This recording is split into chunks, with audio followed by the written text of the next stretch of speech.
Actually, that is a problem, Martin. And these are the issues that will throw the coming elections in doubt. But at the end of the day, the chairman of the IBC he has a role to deliver these elections. And he has no choice, but he has to deliver it.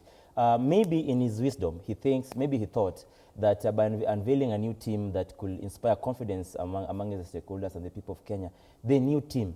The only question is, this new team, was it part of the IBC before, or he has new individuals have been appointed at this particular juncture?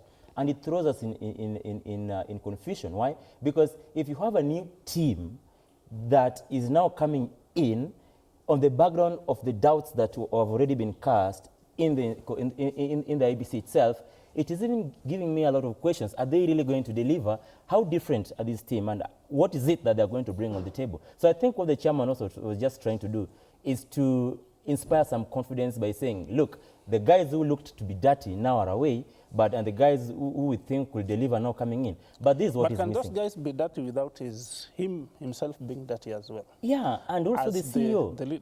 And also the CEO.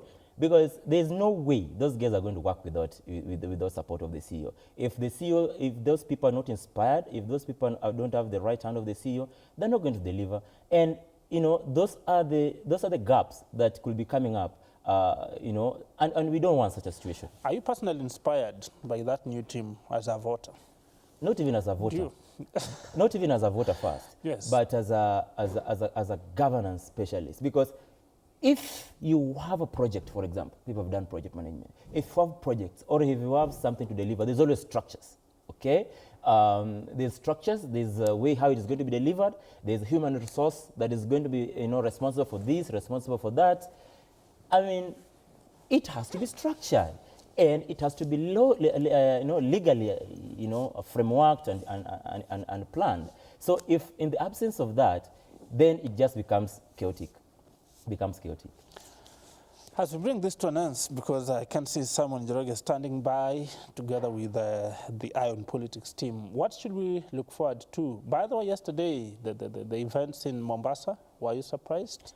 No, Hassan Omar is officially in Jubilee. I was not surprised. First of all, to some extent, I felt sorry for Hassan Omar because I remember the time we were in Mombasa and the NASA brigade came to Mombasa, and I didn't see Kalonzo, lifting Hassan's hand, because Kalonzo is the head of his party, and normally we expected Kalonzo to support him, or rather be there for him. I think he felt let down, but there's something to Hassan Omar, because even the way he was campaigning, he was a bit cold when he was campaigning. He looked aloof from the NASA team, and in my feeling, there are a lot of doubts surrounding him. In fact, even the principals looked at him with second eye lift, third eye lift, fourth eye lift. He was not. He started being shaky. So some people thought that he was on the other side of the divide. Does he have a future in Jubilee, or this is the problem. Jubilee is already arranged. Jubilee is so already organized. Who is going to take what? Who is going to play what role? They have already planned their house. And people like Hassan Omar, I know it's a game of survival. It's a game of trying to be relevant at this time. But in NASA, his relevance was already done, because he was seen to be fighting someone like Joho. So he didn't get a lot of love. But another question that you asked that is quite important is that at this time, what is the way forward? We simply expect, and as a voter primarily, we simply expect that the both sides of political divide, they are going to open the layers, they are going to peel the box, look beneath, and see the exigency and the speed within which this country needs them to come together and just talk and find, a diplomatic solution, a relevant solution. I know it's not very easy, because political processes are very expensive, they are very draining, they're emotionally draining, they're monetarily draining. There's a reason why they want those irreducible minimums to come through. There's a reason why this other political divide wants these laws to be, to be passed and to succeed through these laws. So until, I've seen the religious institutions and other individuals trying to say, guys, come and talk. But it's not that easy. It's not just easy to tell someone, let's come and talk. We need to see how to sort out some of the issues and the grievances they're trying to pull. Because from the look of things, the dawn is yet to come. The dawn is still far, and the doubts are just increasing every day.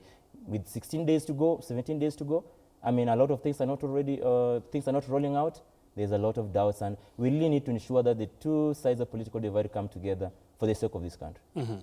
Thank you, Peter, for getting time to be with us, and I want to wish you well. We will be following closely what will be happening. It's 17 days to the fresh presidential election as ordered by the court, but remember, there are a lot of doubts surrounding it, whether it will happen, whether it will not happen, and which way as a country need to go is a question that a team of lawyers led by Mele Luanga and Danson Omar will be here, and Samuel Njoroge will be engaging them to try and look at some of these issues from a legal and political perspective. And that discussion is coming up next on Eye on Politics. Stay tuned to the program. This is Good Morning Kenya, the only way to kickstart your morning. All right.